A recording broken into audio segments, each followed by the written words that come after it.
Salut, c'est Trado, content de vous retrouver pour la mise à jour de l'indice parisien. Comme vous le savez, on continue de surfer sur la vague de bonnes nouvelles qui a frappé positivement les marchés depuis 48 heures, que ce soit sur le plan sino-américain où les deux parties ont décidé de revenir à la table des négociations, également les difficultés de Boris Johnson au Royaume-Uni qui finalement sont bien accueillis car tout ce qui va contre un Brexit sans accord est perçu positivement puisque un Brexit sans accord c'est selon la plupart des analystes une récession à venir dans l'Union européenne et pour parachever ce flux de bonnes nouvelles également on le sait à Hong Kong les autorités qui ont décidé d'enterrer et de retirer le texte qui était à l'origine des manifestations violentes.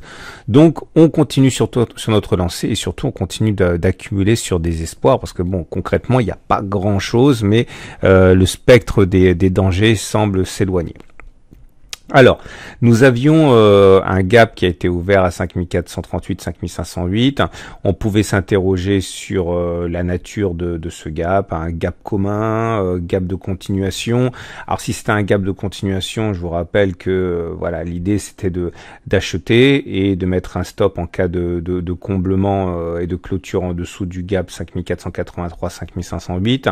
Alors, l'idée c'est qu'au moment où j'ai produit la vidéo, on va dire qu'on était ici. Donc si on mettait un stop en dessous du gap, on va dire en prenant large 1%, à peu près 1% ou 1,02, 1,03%, ceux qui ont acheté et ont déjà fait un ratio gain-risque de 1 pour 1, donc pour eux, tant mieux pour eux, c'est tout bon. Vous le savez, moi je prends pas de swing haussier lorsque l'on est au contact de résistance longue. D'ailleurs, je vais vous montrer tout de suite pour que vous compreniez également ce qui est gênant. Alors là, regardez, en données hebdomadaires mensuelles, je le répète, je l'ai déjà dit hier, mais c'est pour ceux qui reviennent, ceux qui viennent pour la première fois.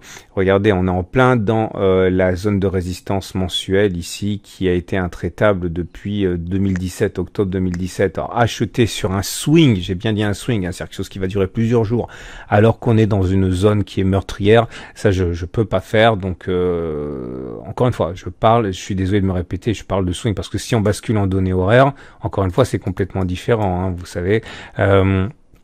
J'ai oublié de corriger, c'est un support, vous voyez, on peut tout à fait envisager d'acheter lorsqu'on est sur des supports et de vendre quand on est sur des résistances. Quand on est sur des positions qui sont liquidées en quelques minutes ou quelques heures, c'est pas grave, mais en données journalières, j'insiste, moi je peux pas prendre de swing haussier.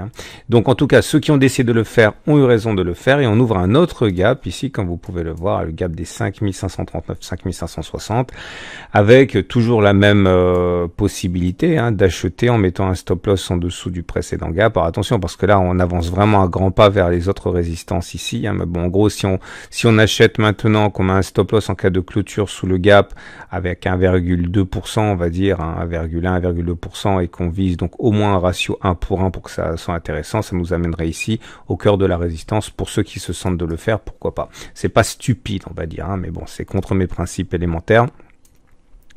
On a également enfin le ralliement de la fameuse fourchette d'Andrews dont on a beaucoup parlé et qui nous a accompagnés pendant des semaines. Un plus bas, un plus haut, un plus bas consécutif. On le sait, l'objectif était d'aller chercher la médiane. C'est fait dans 80% des cas. Pendant que on pouvait se demander où le CAC trouverait la force, le CAC, lui, s'est contenté d'aller chercher la médiane. C'est fait, j'en parlerai plus parce que ça a moins d'importance maintenant. Et vous remarquez qu'on est également dans un canal rose ici ascendant, qui est le juge de paix de la forte tendance haussière à laquelle on assiste actuellement.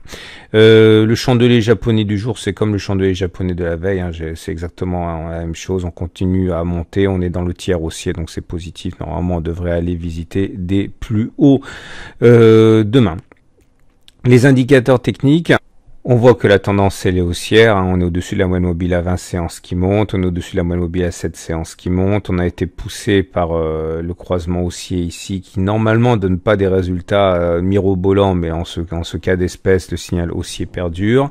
Tout ça c'est bien. Alors attention, important, on vient de faire un T1, c'est-à-dire une clôture au-dessus de la Bollinger supérieure avec la Bollinger supérieure qui monte et la Bollinger inférieure qui descend. Ça veut dire qu'on a plus d'une chance sur deux de faire un T2, vous le savez, sur une deuxième clôture au-dessus de la Bollinger supérieure. Et au niveau des autres indicateurs techniques, eh bien c'est haussier, on le sait, RSI au-dessus de 50, momentum au-dessus de 0, aucun signal de baisse au niveau des indicateurs techniques rapides, hein, le stochastique est toujours au-dessus de son signal, le MACD0 est au-dessus de son signal, donc il y a aucune ombre au tableau pour l'instant, hein, si ce n'est encore une fois le fait qu'on arrive en zone de turbulence. On termine avec l'Ishimoku. Qui est toujours en tendance neutre, puisque vous voyez la SSB à plat. Alors, je vais vous ressortir ce que je vous sors depuis des mois, à savoir que tant qu'on reste entre 5150 et 5650, il n'y a pas de tendance, hein, on est en tendance globalement neutre de moyen terme. On se rapproche de la zone, donc attention, hein, voilà, si on arrive à clôturer au-dessus, ça serait très bon. Si on n'arrive pas, bah, c'est toujours balle au centre, c'est la même tendance de moyen terme que quand on était à 5170, hein, c'est pas la première fois qu'on va titiller la zone des 5650. Peut-être que cette fois, cela aura une issue un peu plus favorable. Voilà ce qu'on pouvait dire.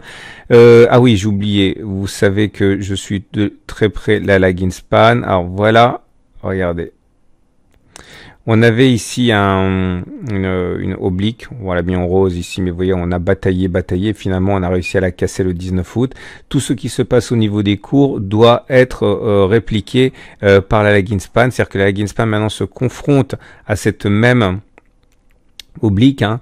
Alors si on arrive à passer au-dessus, on devrait normalement avoir une continuation de la hausse. À ceci près que cette fois-ci, hein, on n'a pas beaucoup de chance parce que en même temps que l'on risque d'avoir un signal de continuation haussière, on est aux prises avec une résistance de plus d'un an, hein. Donc forcément, c'est pas comme si cet événement apparaissait à un moment où on avait les coups des franches, hein. Bon, on peut pas tout avoir, mais en tout cas, théoriquement, le fait que la lagging passe au-dessus de l'oblique descendante serait une bonne chose. On avisera par la suite, hein. Mais en tout cas, pour l'instant, tout semble bien se profiler pour une nouvelle confrontation avec la résistance. Voilà, je vous souhaite une excellente journée et vous serez peut-être content d'apprendre, si vous avez loupé le train de la hausse de l'or et de l'argent avec son plus 25%, son plus 35% pour l'argent, etc., que l'argent vient de perdre 4% et que l'or vient de perdre près de 1%. Enfin, une consolidation. Enfin, l'occasion éventuellement, si vous êtes intéressé par l'or et l'argent, de rentrer à bon compte. Ne loupez surtout pas la vidéo d'analyse technique de l'or et de l'argent du week-end. Et vous retrouverez également un webinaire là que j'ai mis, un tutoriel qui devrait vous plaire beaucoup sur le twist et une des méthodes que j'utilise et qui est très très peu connue et qui pourtant produit des résultats très intéressants. Vous trouverez tout ça sur le blog. Voilà, à demain pour la mise à jour.